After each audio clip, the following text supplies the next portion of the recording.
Pembacaan Alkitab 1 tahun, hari ke-22, Keluaran pasal 16 sampai 18.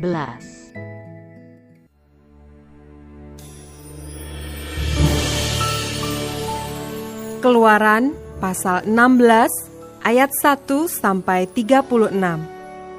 Mana Sabat. Setelah mereka berangkat dari Elim, tibalah segenap jemaah Israel di padang gurun Sin, yang terletak di antara Elim dan Gunung Sinai, pada hari yang ke-15, bulan yang kedua, sejak mereka keluar dari tanah Mesir. Di padang gurun itu bersungut-sungutlah segenap jemaah Israel kepada Musa dan Harun, dan berkata kepada mereka, "Ah, kalau kami mati tadinya di tanah Mesir oleh tangan Tuhan, ketika kami duduk menghadapi kuali berisi daging dan makan roti sampai kenyang. Sebab kamu membawa kami keluar ke padang gurun ini untuk membunuh seluruh jemaah ini dengan kelaparan." Lalu berfirmanlah Tuhan kepada Musa, "Sesungguhnya aku akan menurunkan dari langit hujan roti bagimu. Maka bangsa itu akan keluar dan memungut tiap-tiap hari sebanyak yang perlu untuk sehari, supaya mereka kucoba apakah mereka hidup menurut hukumku atau tidak. Dan pada hari yang ke-6, apabila mereka memasak yang dibawa mereka pulang, maka yang dibawa itu akan terdapat 2 kali lipat banyaknya dari apa yang dipungut mereka sehari-hari." Sesudah itu berkatalah Musa dan Harun kepada seluruh orang Israel, "Petang ini kamu akan mengetahui bahwa Tuhanlah yang telah membawa kamu keluar dari tanah Mesir. Dan besok pagi kamu melihat kemuliaan Tuhan, karena Ia telah mendengar sungut-sungutmu kepadanya. Sebab apalah kami ini, maka kamu bersungut-sungut kepada kami." Lagi kata Musa, "Jika memang Tuhan yang memberi kamu makan daging pada waktu petang dan makan roti sampai kenyang pada waktu pagi, karena Tuhan telah mendengar sungut-sungutmu yang kamu sungut-sungutkan kepadanya, apalah kami ini? Bukan kepada kami sungut-sungutmu itu, tetapi kepada Tuhan." Kata Musa kepada Harun, "Katakanlah kepada segenap jemaah Israel, marilah dekat ke hadapan Tuhan, sebab Ia telah mendengar sungut-sungutmu." Dan sedang Harun berbicara kepada segenap jemaah Israel, mereka memalingkan mukanya ke arah padang gurun. Maka tampaklah kemuliaan Tuhan dalam awan. Lalu berfirmanlah Tuhan kepada Musa, "Aku telah mendengar sungut-sungut orang Israel. Katakanlah kepada mereka, pada waktu senja kamu akan makan daging, dan pada waktu pagi kamu akan kenyang makan roti. Maka kamu akan mengetahui bahwa Akulah Tuhan Allahmu." Pada waktu petang, datanglah berduyun-duyun burung puyuh yang menutupi perkemahan itu, dan pada waktu pagi terletaklah embun sekeliling perkemahan itu. Ketika embun itu telah menguap, tampaklah pada permukaan padang gurun sesuatu yang halus, sesuatu yang seperti sisik, halus seperti embun beku di bumi. Ketika orang Israel melihatnya, berkatalah mereka seorang kepada yang lain, "Apakah ini?" Sebab mereka tidak tahu apa itu. Tetapi Musa berkata kepada mereka, "Inilah roti yang diberikan Tuhan kepadamu menjadi makananmu. Beginilah perintah Tuhan, pungutlah itu, tiap-tiap orang menurut keperluannya. Masing-masing kamu boleh mengambil untuk seisi kemahnya, segomer seorang, menurut jumlah jiwa." Demikianlah diperbuat orang Israel. Mereka mengumpulkan, ada yang banyak, ada yang sedikit. Ketika mereka menakarnya dengan gomer, maka orang yang mengumpulkan banyak tidak kelebihan, dan orang yang mengumpulkan sedikit tidak kekurangan. Tiap-tiap orang mengumpulkan menurut keperluannya. Musa berkata kepada mereka, "Seorang pun tidak boleh meninggalkan daripadanya sampai pagi." Tetapi ada yang tidak mendengarkan Musa dan meninggalkan daripadanya sampai pagi, lalu berulat dan berbau busuk. Maka Musa menjadi marah kepada mereka. Setiap pagi mereka memungutnya, tiap-tiap orang menurut keperluannya. Tetapi ketika matahari panas, cairlah itu. Dan pada hari yang ke-6, mereka memungut roti itu 2 kali lipat banyaknya, 2 gomer untuk tiap-tiap orang. Dan datanglah semua pemimpin jemaah memberitahukannya kepada Musa. Lalu berkatalah Musa kepada mereka, "Inilah yang dimaksudkan Tuhan. Besok adalah hari perhentian penuh, Sabat yang kudus bagi Tuhan. Maka roti yang perlu kamu bakar, bakarlah. Dan apa yang perlu kamu masak, masaklah. Dan segala kelebihannya, biarkanlah di tempatnya untuk disimpan sampai pagi." Mereka membiarkannya di tempatnya sampai keesokan harinya, seperti yang diperintahkan Musa. Lalu tidaklah berbau busuk dan tidak ada ulat di dalamnya. Selanjutnya kata Musa, "Makanlah itu pada hari ini, sebab hari ini adalah Sabat untuk Tuhan. Pada hari ini tidaklah kamu mendapatnya di padang. 6 hari lamanya kamu memungutnya, tetapi pada hari yang ke-7 ada Sabat. Maka roti itu tidak ada pada hari itu. Tetapi ketika pada hari ke-7 ada dari bangsa itu yang keluar memungutnya, tidaklah mereka mendapatnya. Sebab itu Tuhan berfirman kepada Musa, "Berapa lama lagi kamu menolak mengikuti segala perintahku dan hukumku? Perhatikanlah, Tuhan telah memberikan Sabat itu kepadamu. Itulah sebabnya pada hari ke-6 Ia memberikan kepadamu roti untuk 2 hari. Tinggallah kamu di tempatmu masing-masing. Seorang pun tidak boleh keluar dari tempatnya pada hari ke-7 itu." Lalu beristirahatlah bangsa itu pada hari ke-7. Umat Israel menyebutkan namanya mana. Warnanya putih seperti ketumbar dan rasanya seperti rasa kue madu. Musa berkata, "Beginilah perintah Tuhan. Ambillah segomer penuh untuk disimpan turun-temurun, supaya keturunan mereka melihat roti yang kuberi kamu makan di padang gurun, ketika aku membawa kamu keluar dari tanah Mesir." Sebab itu Musa berkata kepada Harun, "Ambillah sebuah buli-buli, taruhlah mana di dalamnya segomer penuh, dan tempatkanlah itu di hadapan Tuhan untuk disimpan turun-temurun." Seperti yang diperintahkan Tuhan kepada Musa, demikianlah buli-buli itu ditempatkan Harun di hadapan tabut hukum Allah untuk disimpan. Orang Israel makan mana 40 tahun lamanya, sampai mereka tiba di tanah yang didiami orang. Mereka makan mana sampai tiba di perbatasan tanah Kanaan.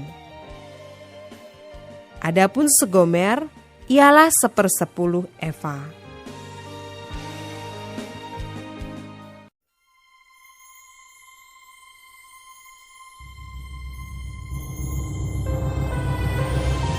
Keluaran pasal 17 ayat 1-7. Di Masa dan di Meriba. Kemudian berangkatlah segenap jemaah Israel dari padang gurun Sin, berjalan dari tempat persinggahan ke tempat persinggahan, sesuai dengan titah Tuhan. Lalu berkemahlah mereka di Rafidim, tetapi di sana tidak ada air untuk diminum bangsa itu. Jadi mulailah mereka itu bertengkar dengan Musa. Kata mereka, "Berikanlah air kepada kami, supaya kami dapat minum." Tetapi Musa berkata kepada mereka, "Mengapakah kamu bertengkar dengan aku? Mengapakah kamu mencobai Tuhan?" Hauslah bangsa itu akan air di sana. Bersungut-sungutlah bangsa itu kepada Musa dan berkata, "Mengapa pula engkau memimpin kami keluar dari Mesir untuk membunuh kami anak-anak kami dan ternak kami dengan kehausan?" Lalu berseru-serulah Musa kepada Tuhan. Katanya, "Apakah yang akan kulakukan kepada bangsa ini? Sebentar lagi mereka akan melempari aku dengan batu." Berfirmanlah Tuhan kepada Musa, "Berjalanlah di depan bangsa itu, dan bawalah beserta engkau beberapa orang dari antara para tua-tua Israel. Bawalah juga di tanganmu tongkatmu yang kau pakai memukul sungai Nil, dan pergilah. Maka aku akan berdiri di sana, di depanmu, di atas gunung batu di Horeb. Haruslah kau pukul gunung batu itu, dan dari dalamnya akan keluar air, sehingga bangsa itu dapat minum." Demikianlah diperbuat Musa di depan mata tua-tua Israel. Dinamailah tempat itu Massa dan Meriba, oleh karena orang Israel telah bertengkar dan oleh karena mereka telah mencobai Tuhan dengan mengatakan, "Adakah Tuhan di tengah-tengah kita atau tidak?" Ayat 8 sampai dengan 16. Kemenangan orang Israel melawan orang Amalek. Lalu datanglah orang Amalek dan berperang melawan orang Israel di Rafidim. Musa berkata kepada Yosua, "Pilihlah orang-orang bagi kita, lalu keluarlah berperang melawan orang Amalek. Besok aku akan berdiri di puncak bukit itu dengan memegang tongkat Allah di tanganku." Lalu Yosua melakukan seperti yang dikatakan Musa kepadanya, dan berperang melawan orang Amalek. Tetapi Musa, Harun, dan Hur telah naik ke puncak bukit. Dan terjadilah, apabila Musa mengangkat tangannya, lebih kuatlah Israel. Tetapi apabila ia menurunkan tangannya, lebih kuatlah Amalek. Maka penatlah tangan Musa, sebab itu mereka mengambil sebuah batu, diletakkanlah di bawahnya, supaya ia duduk di atasnya. Harun dan Hur menopang kedua belah tangannya, seorang di sisi yang satu, seorang di sisi yang lain, sehingga tangannya tidak bergerak sampai matahari terbenam. Demikianlah Yosua mengalahkan Amalek dan rakyatnya dengan mata pedang. Kemudian berfirmanlah Tuhan kepada Musa, "Tuliskanlah semuanya ini dalam sebuah kitab sebagai tanda peringatan, dan ingatkanlah ke telinga Yosua bahwa aku akan menghapuskan sama sekali ingatan kepada Amalek dari kolong langit." Lalu Musa mendirikan sebuah mezbah dan menamainya, "Tuhanlah panji-panjiku." Ia berkata, "Tangan di atas panji-panji Tuhan. Tuhan berperang melawan Amalek turun-temurun."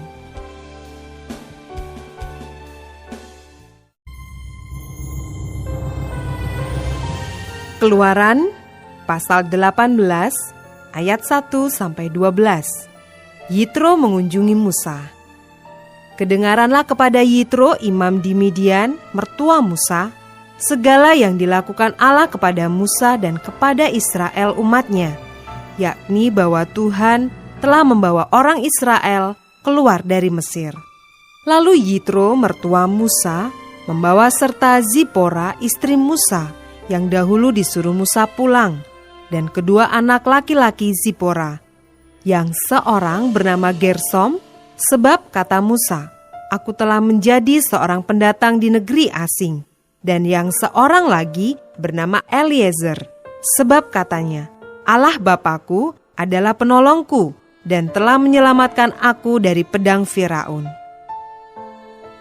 Ketika Yitro mertua Musa beserta anak-anak dan istri Musa sampai kepadanya di padang gurun, tempat ia berkemah dekat gunung Allah, disuruhnyalah mengatakan kepada Musa, "Aku mertuamu Yitro datang kepadamu membawa istrimu beserta kedua anaknya." Lalu keluarlah Musa menyongsong mertuanya itu, sujudlah ia kepadanya dan menciumnya. Mereka menanyakan keselamatan masing-masing, lalu masuk ke dalam kemah. Sesudah itu Musa menceritakan kepada mertuanya segala yang dilakukan Tuhan kepada Firaun dan kepada orang Mesir karena Israel, dan segala kesusahan yang mereka alami di jalan, dan bagaimana Tuhan menyelamatkan mereka. Bersukacitalah Yitro tentang segala kebaikan yang dilakukan Tuhan kepada orang Israel, bahwa Ia telah menyelamatkan mereka dari tangan orang Mesir. Lalu kata Yitro, "Terpujilah Tuhan yang telah menyelamatkan kamu dari tangan orang Mesir dan dari tangan Firaun. Sekarang aku tahu bahwa Tuhan lebih besar dari segala Allah, sebab Ia telah menyelamatkan bangsa ini dari tangan orang Mesir, karena memang orang-orang ini telah bertindak angkuh terhadap mereka." Dan Yitro mertua Musa mempersembahkan korban bakaran dan beberapa korban sembelihan bagi Allah.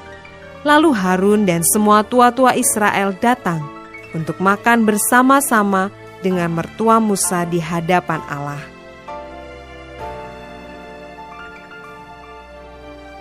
Ayat 13 sampai dengan 27. Pengangkatan hakim-hakim.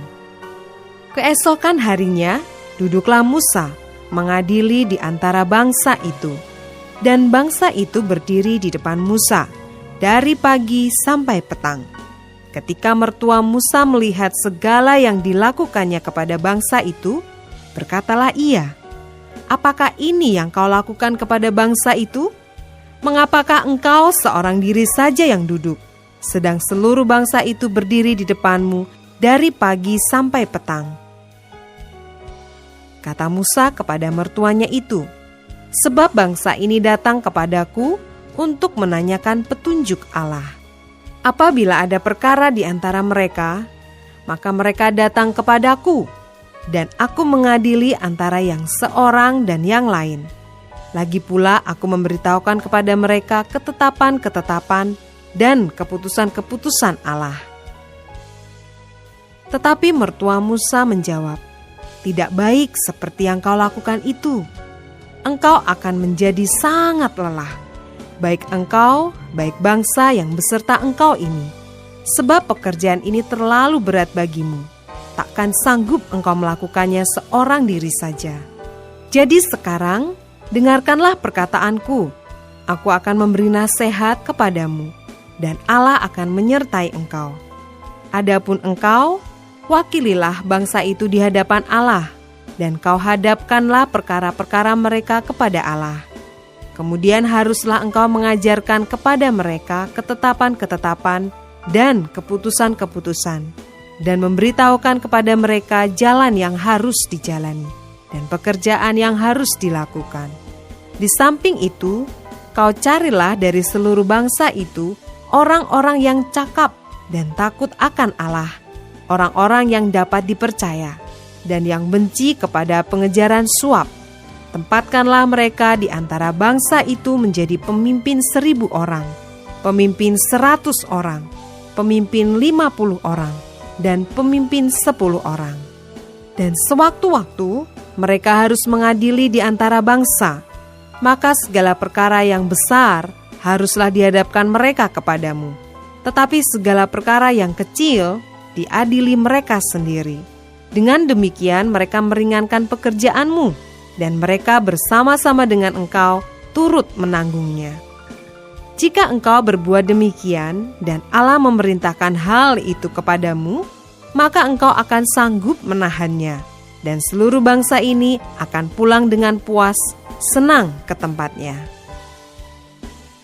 Musa mendengarkan perkataan mertuanya itu, dan dilakukannya segala yang dikatakannya. Dari seluruh orang Israel, Musa memilih orang-orang cakap dan mengangkat mereka menjadi kepala atas bangsa itu, menjadi pemimpin 1.000 orang, pemimpin 100 orang, pemimpin 50 orang, dan pemimpin 10 orang. Mereka ini mengadili di antara bangsa itu sewaktu-waktu. Perkara-perkara yang sukar dihadapkan mereka kepada Musa, tetapi perkara-perkara yang kecil diadili mereka sendiri. Kemudian Musa membiarkan mertuanya itu pergi dan ia pulang ke negerinya.